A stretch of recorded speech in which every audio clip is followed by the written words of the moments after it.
ZANU-PF Politburo member Ziyambi is jumped to President Emmerson Mnangagwa's defense amid growing calls from within the party for him to rip apart Zimbabwe's constitution and extend his term to 2030.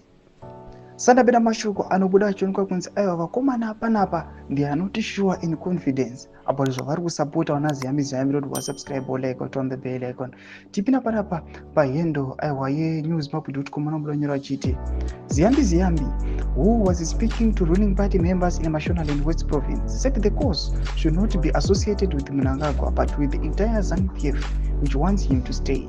He said they were the ones pushing for the extension and constitutional amendments necessary to ensure Mnangagwa possibly replicates late President Robert Mugabe's length stay in office. Ziyambi becomes the third top official in both the government and ZANU-PF to jump to Mnangagwa's defense in recent days as factional battles within the ruling party heats up.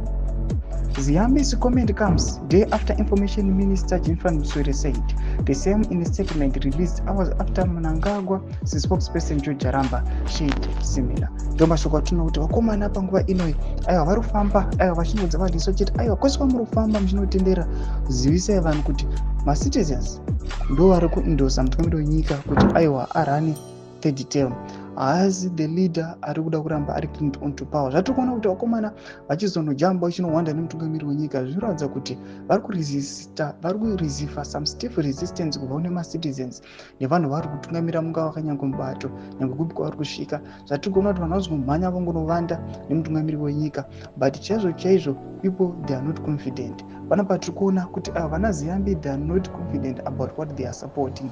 Tudze mafungiro enyu muri kudii pamusoro pechitiko ichi. Pinda comment section menu tudze mafungiro enyu. Subscribe or like, turn on the bell icon.